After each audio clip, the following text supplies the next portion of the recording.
Welcome to the Recovery Effect Podcast with Bill Vineyard.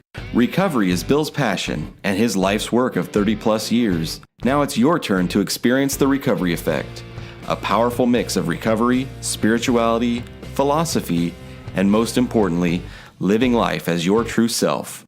Now here's your host, Bill Vineyard. You know, when we lose something, we want to look in the most likely places that it can be found. I've got a daughter that frequently loses her keys. We look and look and look, but we always go to the last places she was at. That's the most likely places that we can find her keys. And so when we talk about fear, we want to take that same attitude. When we're talking about where does fear come from, what's the root of fear, we want to look in the right places. The professionals want to place fear in the category of the medical and the therapeutical and use medication and psychotherapy in order to resolve fear problems. But you know, I think fear is a spiritual problem. I think that's where we need to look for the answer. So we ought to look, when we look for fear, we should look to where the root of the fear is and how it is causing us problems. I mean, these are important issues. Where does it come from? And what kind of problems is it causing us? Why the professionals can't or won't recognize that man is spiritual is beyond me. I mean, we've known for years, and most of us believe this, that humans are both physical and spiritual. We've even been called half gods and half beasts. And, you know, there's truth to that. We have this animalistic nature of ourselves. We have to eat. We digest food. We do all the things that the animals do. But we also got this part of us that reaches out for something greater than we are, some divinity. I don't know of any animal that has ever felt the need to get on their knees and pray, has ever reached out to a God, that ever thought about eternal life, because I just don't think they have the spiritual part of them that we do. So when we talk about fear, let's look at this as a spiritual problem, requiring a spiritual solution.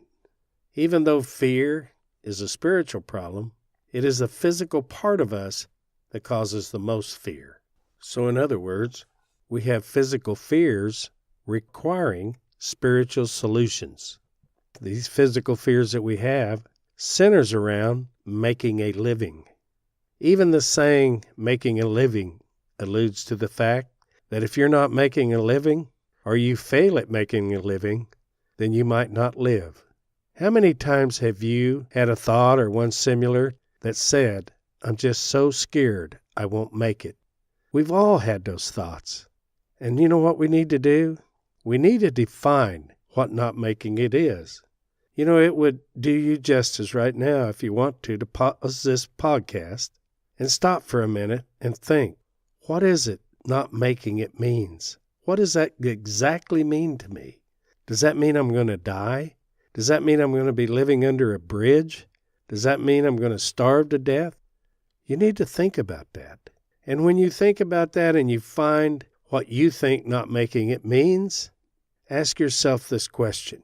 Does not making it on this endeavor mean that I can't go back and try another time or try another endeavor? We just need to get a handle and a clear picture on what not making it means so we can see where our fear is at. I'm going to go through a few categories that I feel causes fear. I'm sure there's much more, but these are the ones that I experienced in my own life, and these are ones that I'm pretty well versed on because of the numerous people that I've worked with throughout the years have shared these categories of fear that I'm getting ready to share with you. The first one is what I'd like to call comparing. We compare ourselves to others to judge how we're doing, to judge how our survival is. I was watching the TV the other day, and then there's this bank advertising an IRA retirement account, and they showed this older couple so happy out on the beach and holding hands and running, and they were way much younger than 65 years old, I'm sure. But they just looked so happy. And the commercial attributed their security and happiness to the fact that they had an IRA with their bank, and now they're able to live insecurity for the rest of their life. Well, if you watch that commercial closely, you realize that they're trying to stimulate fear in you. What am I going to do at retirement? Will I be like that? Will I be happy? Oh my gosh, I better get some money in the bank quick. I don't know what's going to happen to me. When I get old, I might not make it. So if we don't measure up, we get scared. Like I said, the TV contributes a great deal to that. They sell their products using fear as a motivator, but also the internet and Facebook. I mean, everybody on Facebook is doing so good, and they're so happy, they're so secure, they're so wise on the stuff they post. But if you look back behind the Facebook, you'll probably see people struggling just like we are. Even the people who you think have all the money they need or all the power, I can assure you, folks, they're struggling just like we are. They're just pretending.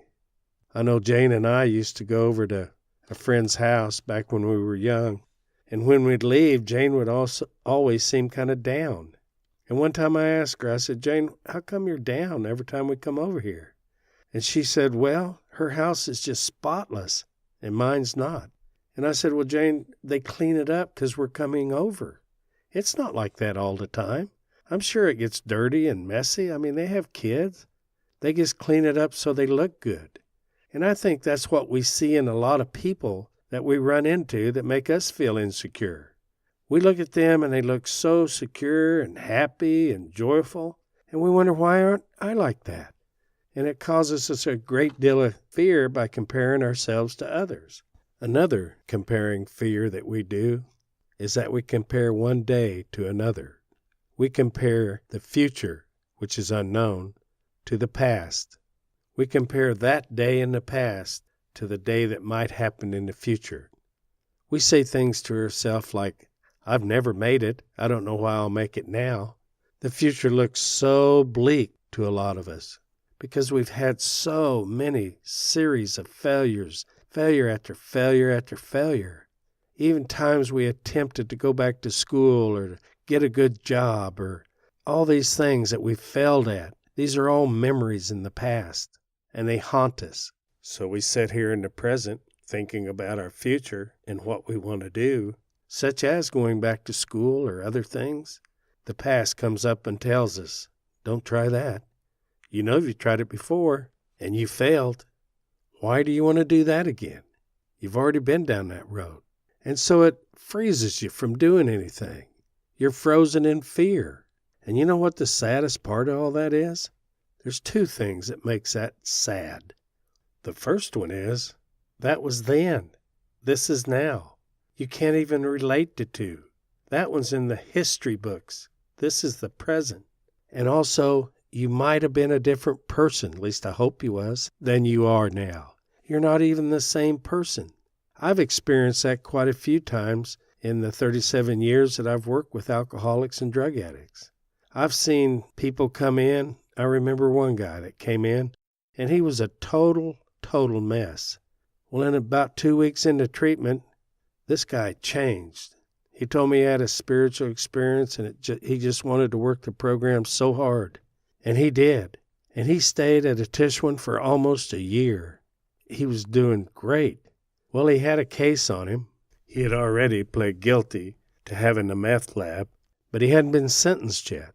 I went to his sentencing in court, and when he was standing up there and the judge was kind of reaming him out, I was thinking to myself, the guy that committed this crime is not the same man that's getting sentenced. They're two different people. They're sentencing the wrong guy. Now, that guy has since done his time and is doing good, but it's a good example of how you should feel and think about yourself, especially if you were back in the past when you was drinking and you was drugging and things like that were going on in your life, and now you're sober and working the program and you're wanting to get ahead or wanting to improve in your education or whatever it may be. Don't judge what your future's going to be by what your past was. That was then, and this is now. That was you back then. This is you now. It's neurotic to think that you can judge your future by your past. I know that there's people that say biggest indicator of future behavior is past behavior, but that's not how we're using that here. That's not true here. It's neurotic to think like that.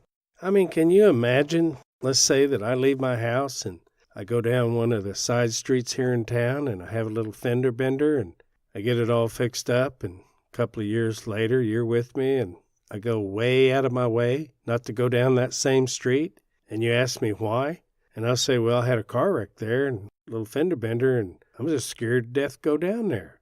Well, surely you would see the insanity in that. Just because I had a wreck there 2 years ago doesn't mean I'm going to have a wreck there today. We can't go by that. We live our life like that. I mean, you'd almost have to be superstitious to think like that. It's just not true. What happened in the past is not necessarily going to happen in the future, especially if you've changed.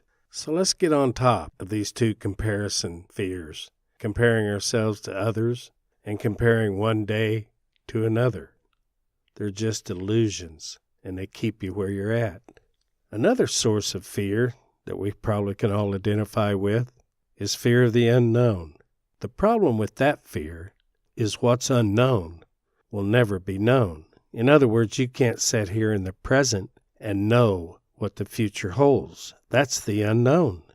We just don't know what's going to happen. Now, there are ways that we can have a better idea of what could happen in the future, and we will go into that in the Part 3 podcast on fears, which is the next one. But for all in general purposes, the future's unknown. We don't know what's going to happen, and it's not going to let us know. We are powerless over knowing. I have had so many people say, do you think I'll make it? I don't know if I ought to do that, because I don't know if I'll make it or not.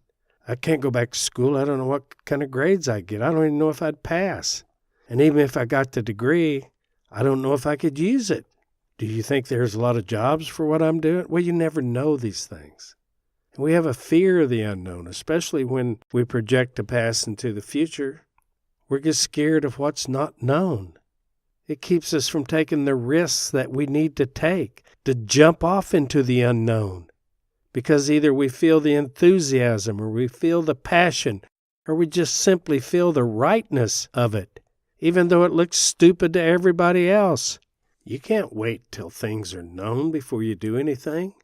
We'd never have any kids. I mean, it's frequently said that, no, I don't think I'm going to have any kids yet because I don't know if I can take care of them in the future.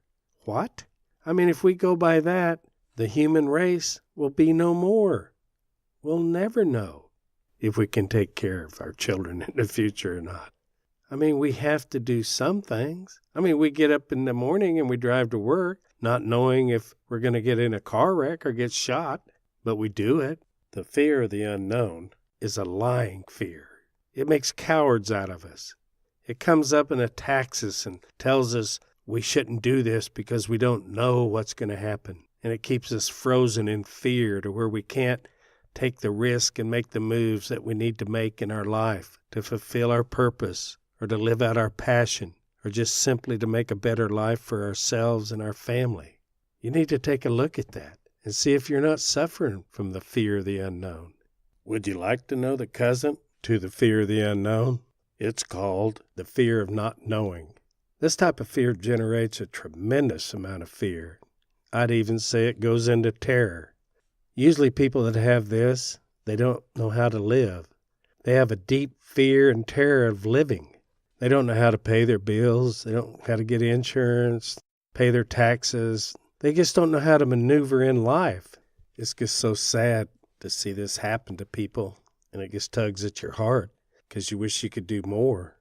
They just seem to be devoid of the information. I've worked with a slew of people like this. How I'd describe them would be that they have learned simple math, addition and subtraction, then all of a sudden they're put into algebra class, and they just don't know how to do it. They're just overwhelmed, and they see life as an algebra class. They just can't get it figured out. They can't get it figured out good enough to survive. And you know what? There's answers for these people, and it's not psychotherapy or medication. These type of people need someone to show them how to live. And the program provides that. We'll get into that in the next podcast. But there's people in there that can teach these people how to live, how to go through bumps in life that they never thought they could get through. As the big book says, we'll handle problems that used to baffle us. That's a true statement.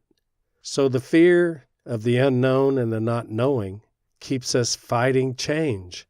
You know, they say that alcoholic and drug addicts hate change. Well, you know, most people hate change. People I know drive to work the same way every day, drive home every day. I know people who stay on jobs that they don't feel they're fitted for, or they don't even like, or they don't feel it's their purpose in life. So they just sit there because the fear of the unknown or the fear of not knowing. See, they know when they drive to work every day that that's the way to work. It's not unknown to them. They know these things. So they feel secure when they just make their life a complete pattern and not move from it. They stay in the same relationships that they should have gotten out of long ago. And they're not necessarily staying in those relationships out of love or out of a moral obligation or because of the children. A lot of the times they're staying in there out of complete fear of change, fear of wondering if they can make it without him or her. That's a terrible way to stay into a relationship and spend your life with someone. So they try to reduce this fear of the unknown and not knowing by never making a change. It seems as if we've become frozen in life and just can't move. All us alcoholics and drug addicts should be able to identify with this next one, which is failure of self-reliance. In our addiction, self-reliance has failed us miserably. We've tried to stop on our own using our own willpower, and we have failed time after time after time again. We've hurt the people we love. We swore off alcohol or drugs only to go back on them. We've lost good jobs. We've been evicted from homes with our kids and wife. We've had a lot of failures, and we've failed because of self-reliance. Because self-reliance, using willpower, would never work in regards to stopping this disease. And we had to realize that willpower, i.e. self-reliance, had to be destroyed if we were going to obtain any sobriety whatsoever. We had to realize our powerlessness. In other words, realize we had no willpower, no self-reliance in regards to stopping drinking and drugging. We had to find a power other than us. We go through life a lot having this inner feeling of knowing, or at least questioning, if self-reliance will work. We haven't realized a lot of our powerlessness over life. We haven't realized that we're powerless over our children, especially if they're grown. We haven't realized that we can't control when our parents die, or if our spouse leaves us or goes out on us. We continue to try to manipulate life where our kids are never hurt, parents are going to live so long, and our spouses will never leave us. We try everything in the world to control the uncontrollable, and self-reliance continues to fail us. We got to realize that there's some things in life that we're powerless over, that self-reliance will not work. But it scares us when self-reliance fails, even when it's supposed to. I mean, we expect our children to be healthy and live a good life and never get hurt at school, but those things happen. And when those things happen, I've seen so many people blame themselves for that because they count on this self-reliance. I should have been there. I failed. When in fact they're just powerless over a lot of life situations. You know, I remember an old preacher one time when he realized that I was scared to death of life. And he told me, he said, "You know, Bill, you didn't have anything to do with the rain that fell on the ground to grow the grass, to feed the cows, that put that meat on your table tonight." What he's telling me is I can't control everything. I don't have that power. I had to accept that self-reliance is good, but it only goes so far.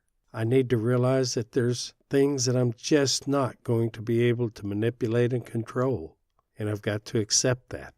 But my all-time favorite cause of fear comes from the 12 by 12 on step 7. It says that the cause of our continual disturbances and frustrations is self-centered fear. And what do they mean by self-centered fear? It goes on to explain it. Self-centered fear is the fear that we will lose something that we have or not get something that we want. Can you imagine the impossibility of always keeping what we have and always getting what we want? I mean, that's incredible to think that that's going to happen for us. Everybody loses stuff that they have. I know that we had a flood in my house. In the year 2000, there was 57 inches of water in my house. We lost everything we had. Barely got out with our clothes and our computers. Things happen.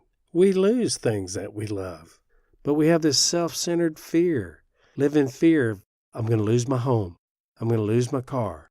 I'm going to lose this. I'm going to lose that. And that self-centered fear just continues to run our lives. Or the fear that you might not get something that you want. Oh, I don't know if I'm going to get that or not. If I don't get that, I'm just going to die. That's self-centered fear, people.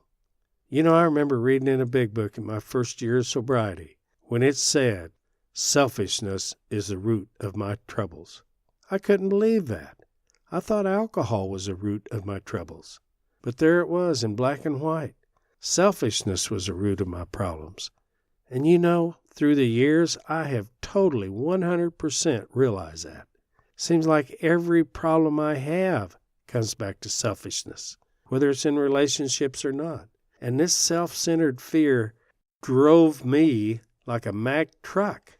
The fear of losing something you got or not getting something you want. That makes us make demands on life. We make demands on our children, on our spouses, on our bosses, on life in general. Demands that can't be met. They can't be kept. I used to joke with the guys that was in inpatient treatment. I told them that every morning you guys get up and you go out on the porch and you have a little piece of paper in your hand and you read off to life what you want it to give you today. And life, after it finished laughing, tells you that you don't tell me what to give you. I tell you what you get. We have a hard time accepting that. And by that inability to accept life on life's terms, we live with this self-centered fear. This fear that we're not going to get something we want, or we're going to lose something that we have. It keeps us totally frozen.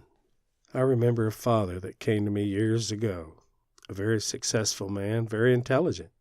He got both of his children was raised, and well, I think he had 3 children. They're all raised. But he had this one daughter that was an addict. And he told me he couldn't move on until she got clean and sober. He said, there's things that me and my wife want to do, and we just can't do them until she's clean and sober for the grandkids' sake. And I told him, you're not in control of that. But he lived with this self-centered fear. It's a demand that he made on his life and her life, that he can't do anything until this is solved. This is something that he wanted very badly, and it's something that he might not ever get. I don't know if she ever got clean and sober or not. I mean, what is he to do? Just wait around until he gets what he wants, her sobriety, and then he can move on? I mean, is he blackmailing life? His life? If he's saying, screw you, until you give me what I want, I'm not going to do anything. I mean, that's crazy. We have to look at our selfishness and these fears that we have. We have to reduce these demands on ourselves, on others, on life, even on God. There's just some things that we can't expect, but we live in fear of not getting them. We live in fear of not obtaining them, or we live in fear of losing them. You get up in the morning and you're scared to death that if you don't get to work and do this and do that, make this much money here, I'm going to lose my home. I'm going to lose my home. You get laid off from your job, and of course that's going to create fear. But things happen. You'll get through them. We're going to discuss all this stuff in the part 3 of God and Fear. We're going to try to find some solutions to this fear. We're going to try to root out where this fear comes from, because we realize that fear is a spiritual problem, and it requires a spiritual answer. So we've had a really good time here talking about these different categories of fears. I hope that you've been able to identify some of them in your own life so you can get working on them now.